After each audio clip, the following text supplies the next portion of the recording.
संगमनगरी प्रयागराज में नकली नोट छापने वाले मदरसे पर सरकारी अमले का शिकंजा तेजी से कसता जा रहा है। इस मामले में लगातार एक्शन हो रहे हैं।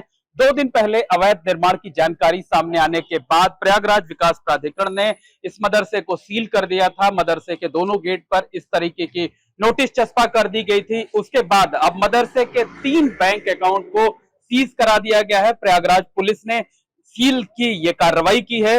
दरअसल प्रयागराज पुलिस को जांच के दौरान मदरसे के 3 बैंक अकाउंट के बारे में जानकारी मिली थी।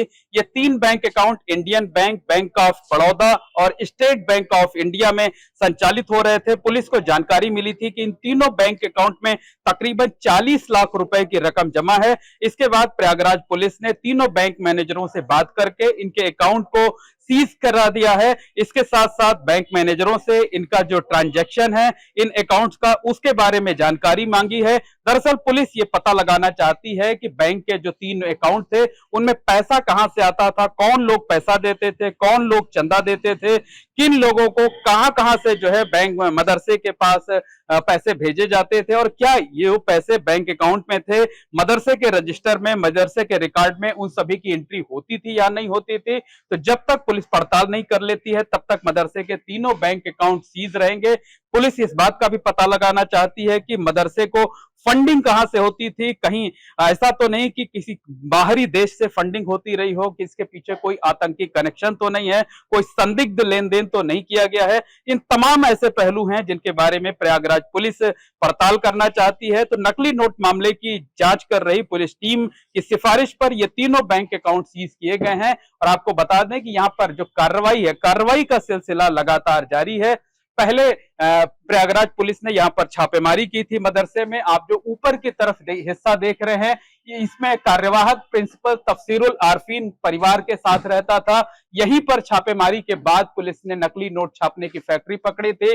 1,30,000 रुपए के नकली नोट बरामद भी किए गए थे। स्कैनर, प्रिंटर बरामद किया गया था। 4 लोगों की गिरफ्तारी इस मामले में हुई थी। 4 लोग पिछले 10 दिनों से जेल में हैं। और इसके अलावा प्रयागराज पुलिस गिरफ्तार किए गए लोगों को रिमांड पर लेकर पूछताछ करना चाहती है।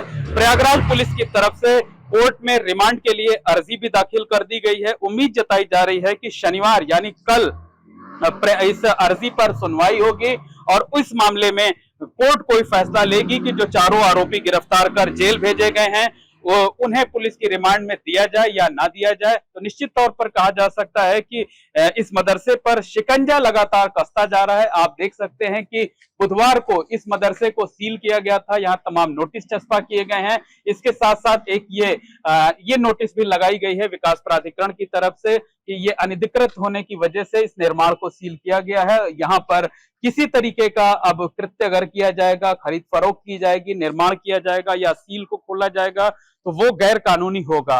तो जब से यहाँ पर नकली नोट छापने की फैक्ट्री पकड़ी गई है तब से शिकंजा लगातार इस मदरसे पर कसता जा रहा है। जांच एजेंसियां लगातार इस मामले में जांच कर रही हैं।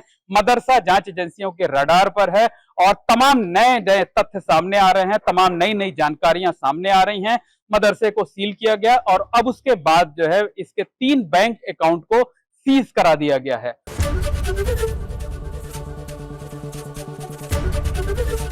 एबीपी गंगा, खबर आपकी, जुबान आपकी।